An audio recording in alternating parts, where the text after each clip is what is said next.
Hey, what's going on? We are back again, and this week we're going to bring you guys something called Overlooked and Undervalued.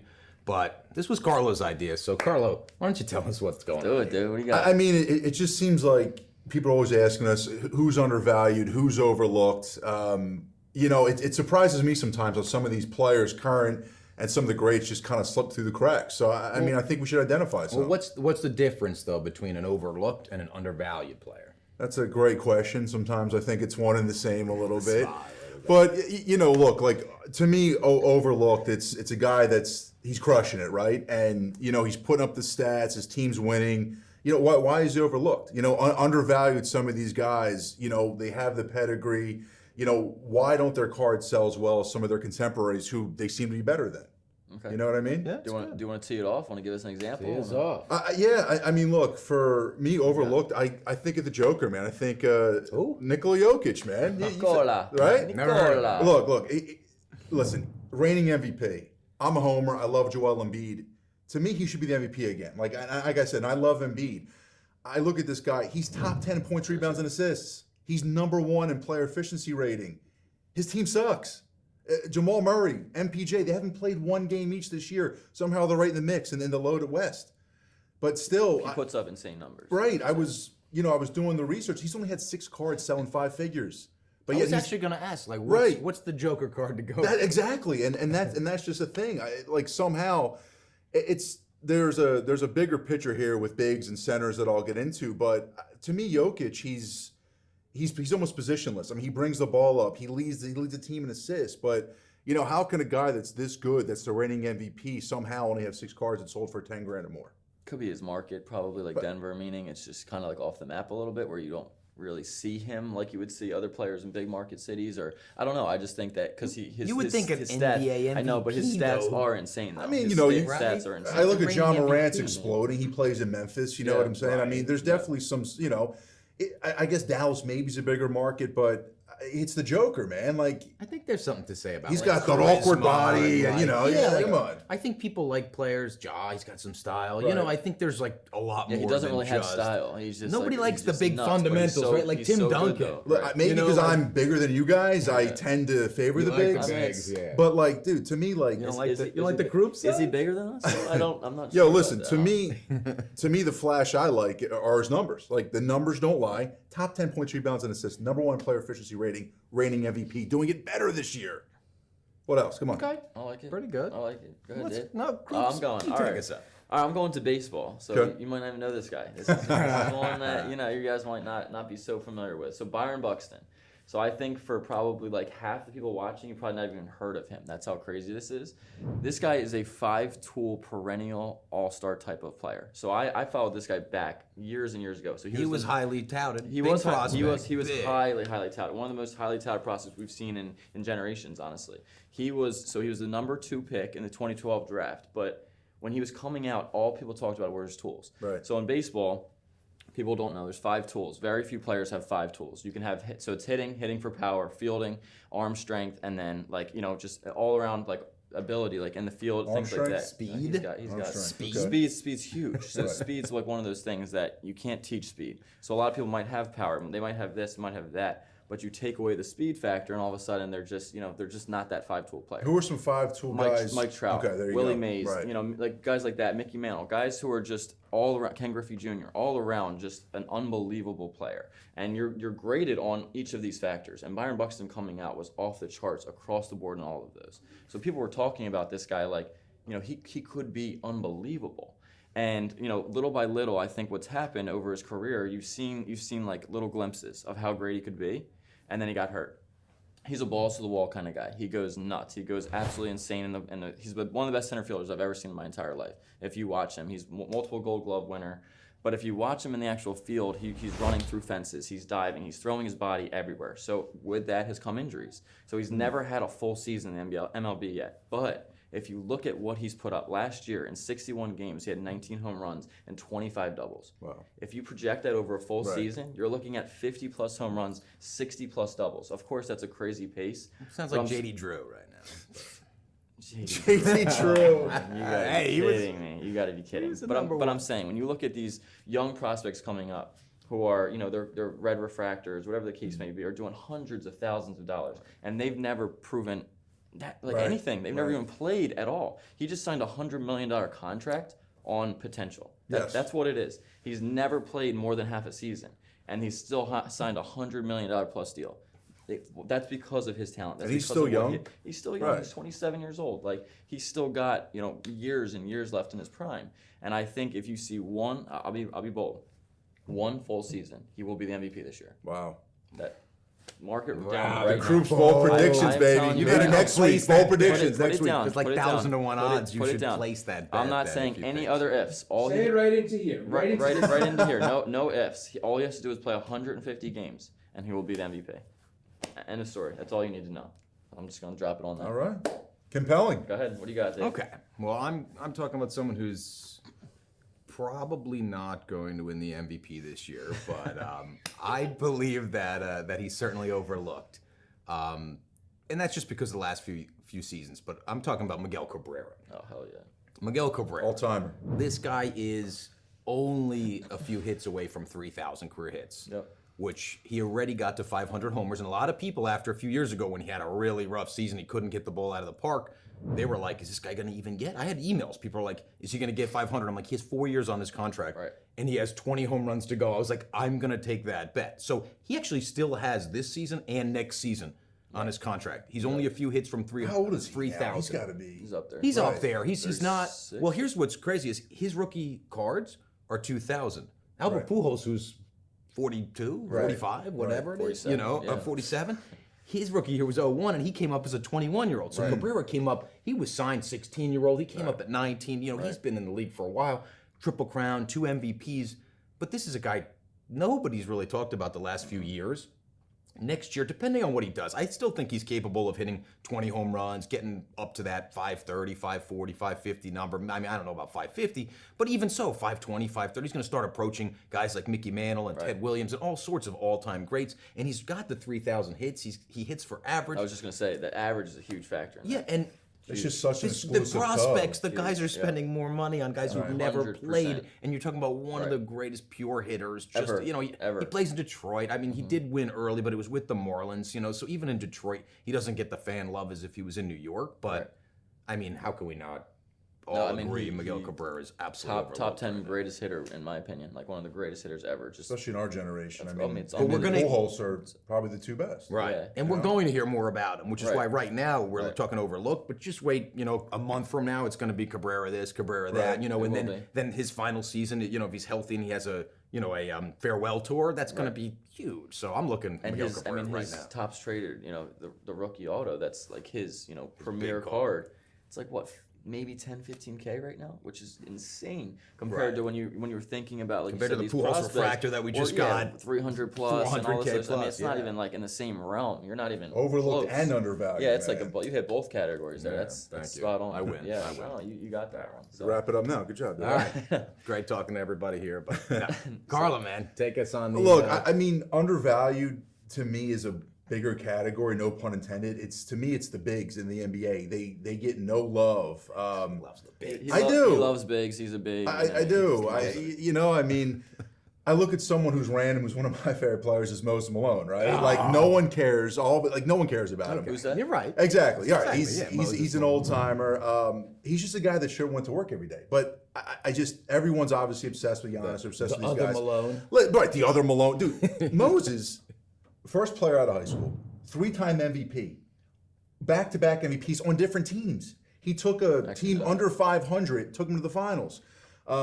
He's still top 10 all-time in points and rebounds. No one even knows who he is. He just had $100,000. I mean, listen, and finally. I'm happy that it's finally happening, and it's just, to me, it's incredible that people spend these money on these guys that probably won't ever be an all-star. What do you think? Close to. What do you think's the reason? Because you think because of the time? Honestly, they have social medias and stuff. Yeah, like, and just I'm curious. I don't know. Listen, I'm like a basketball historian. I'm a stat guy. I think it's a lot of just people not educated. Like they don't understand some of the players that paved the way. Like I said, I look at the guys now. Like maybe Giannis. Like who's going to get to those numbers? Top 10 all-time points and rebounds still. Right. And I look at guys like, Kareem and Bill Russell's finally taken off a little bit, but but he's like top, but top still, handful, listen, Mose Malone's always top 15 all time. I mean, it's just like as the decades go on and these guys are still up here, it's just, to me, it's just incredible. Like, you think that gap will eventually catch up? I mean, look, I don't know. I mean, obviously the game's changed so much, the pace has changed, but like I said, the accolades, the credentials. I mean, he was the first guy with a shoe contract. He was Air Force One. Like, this guy is OG swag, and no one even cares or knows about it. So, I think some savvy, smart collectors are going to start digging into some of these Hall of Fame guys, low pops, not many autographs, and this stuff will eventually explode. I was just going to say, the not many autographs is a huge factor. A lot of those guys did not sign a lot back then. Where you see guys these days, they sign, 100 variations of one card every month, basically. So there's just so much out there. Where guys like that, you don't have it out there. There's very few. The supply is so limited that eventually you think the prices would have to. So to me, bigs in general is a, no pun intended, bigger conversation to have one day. They get no love. But, I think that narrative will eventually change. I mean, we're going to be talking about Kareem all year. Next year as LeBron catches him. I mean, he's the captain. He's a GOAT. Bill Russell, Wilt Chamberlain. These guys are mythical. You know what I mean? You said LeBron's the GOAT? I understood. Hey, listen, I'm a LeBron guy, man. People that hate LeBron that hard, I think there's deep-rooted issues there, and LeBron's not the cause of them, but that's a story for another day. So, what do you guys think as far as that was a super team this year that didn't even make the playoffs. Listen, dude, I couldn't believe it. I was fighting. Melo's going to win his championship. I'm 37. Listen, I'm 37. LeBron's 37. I can barely stand up. He's averaging 30 points a game. Come on, whatever, man. He did everything. I know he did. Anthony Davis showed up for 2 games. Thanks, AD. I am in shock. Well, AD did finally show. Oh yeah, he showed up for 3 games. I'm sorry. Appreciate you coming. Thanks, man. We'll do another segment one day on LeBron. Don't get me started. The hate towards him, but what do you guys think of undervalued stuff? Oh my God, absolutely love him. He's the GOAT. Anyway, undervalued. So for me, it's going to be the one everyone's like, oh, you guys always talk about the same player. It's Kevin Durant. It still is Kevin Durant, and I will slam this to this point till the end of time, till his prices make sense. They don't make any sense. If you look at here's a perfect example. His Topps Chrome X Fractor. It's numbered to 50, which is the same variation in terms of LeBron's gold refractor, because they're both numbered to 50. KD does not have a gold refractor when it comes to Topps Chrome. So that's basically the same card. KD's and a 9 would sell for about anywhere from like maybe 50 to 60K. And then you translate that to a LeBron, which is doing, anywhere, could be $500,000. Right. I mean, it's out of this world. It's not even like he's like a half or a third of the price of LeBron. I'm not trying to compare him to LeBron. I'm just saying exquisite is a mile off. Right. But, don't even get me started on that. I could go on and on about this argument, but if you just look at the price points, like, how can you say he's not at least a third of what LeBron is? I think that's very fair. I mean, this guy is going to be a top 10 all-time scorer. The best pure scorer, top 10 player of all time, I believe, when he's all said and done. I think he's going to be in the top 10. I do. I really, really do. And there's still slightly ahead of Moses Malone. Yeah, I mean, who is that guy? I mean, but no, if you just look at it, but if you just look at it and you really just like break down the math of these cards, it really does not make any sense. Even his RPA, you look at his exquisite RPA, the parallel number to 35. Yes, he had that one huge sale that did. I think it was like 700,000, something like that. But it was the outlier. It was the outlier. It was the outlier. Where now that card trickles around maybe 250, maybe 300, whatever the case. Maybe that. Where once again you go back to LeBron's $1.5, $2 million. You're looking at Steph Curry's touching $1 million. How is that possible? How are you going to tell me this guy who literally has done everything in the NBA. He's still in his prime. He still can. I think he's the purest scorer. I mean, he can score on anybody at any time. Doesn't matter who you're playing. And he's putting up ridiculous points. He just had 56-point game a couple days ago. Like, it's just, to me, every time I watch him, I'm like, smoke the Knicks take over the other night. Last night, that was a good comeback. And I just think over time, like I keep telling myself, oh, one day it's gonna really pop. And there's been times where it started to trickle that way, and you're like, oh, here it comes, and then it just goes right back, and I'm like, what are people missing? I think some of the turnoff is the way he joined a team that won 73 games. I get that too. But he carried him in the finals. Like when you saw him in the finals, he was the finals MVP. Right? Like Durant was where did winning Steph Curry go in the that. finals? He was non-existent in the finals. Kevin Durant won the championship for that team. I don't care what you say. They were scary. Like you saw Durant, you're like, this guy changes the game. In the final. Without him, they might not have won. Honestly. To me, it is honestly one of the most mind-boggling things in the hobby. It just makes zero sense to me, and I will keep pushing that till one day it goes off because it has to. It has to. But I hear you. So are we going with McGuire again? You run the show. All right, guys. It's over. Speaking of mind-boggling, it might even be more mind-boggling than McGuire, but everyone's got to just bear with me here. My undervalued pick, I got to go with Giancarlo Stanton. I have to go with Giancarlo Stanton. I like it. And there's multiple reasons. So people compare him to Pujols. First of all, Pujols is 10 years older, legitimately, at least on paper, 10 years older. Okay, so we know he's going to have a few games and kind of celebrate his career. Right. Mark McGuire. Giancarlo Stanton has 10 more years, until he's 42. He's 32. He's going to play this entire season as a 32-year-old. At least 5 more years in his prime, probably. 4 or 5 more years, I think. Right, you would think. I mean, and I hate to say look at what guys like McGuire did because those guys had a little bit of extra, fountain of youth going on for them. But Giancarlo has just under 350 career home runs. The least amount of games to hit 400 home runs of all time is 1,400. I think it's 32, and that's Mark McGuire set that. Okay. Stanton's he's 90 games until that, so he's not going to hit 53 homers in his first 90-something games this year. But he's pacing. But he's going to be right behind that number. And Alex Rodriguez is the youngest ever to 400 homers at 29 and like 300 days or something like that. And then other than that, everyone else was in their 30s. Barry Bonds took off in his 30s. I mean, he wasn't pacing at that crazy pace he went. I mean, yeah. Yeah, that's same point, on the McGuire thing. But but regardless of that, the difference between Barry Bonds, for example, Stanton's a huge guy. I mean, he's 6'6" at least, just a monster. And he can hit the ball out. And what people don't realize about Stanton is he went right out of high school, right into single A. He came up at 20 years old. He was hitting 30 homers a year almost regularly out of the gate. He had 2 seasons where he barely hit 5-6 home runs over the last 2 years, and he still has a shot at hitting 400 homers if he can stay healthy this year. Why do you think that is the drop-off? Injuries, right? Is he healthy? Is he back? I think that's the worry there. Yes, of course. So we'll see what happens, but I think I think he's got it solved. He played a full season last year. He had over 30 home runs. He played in the outfield. He had a great year.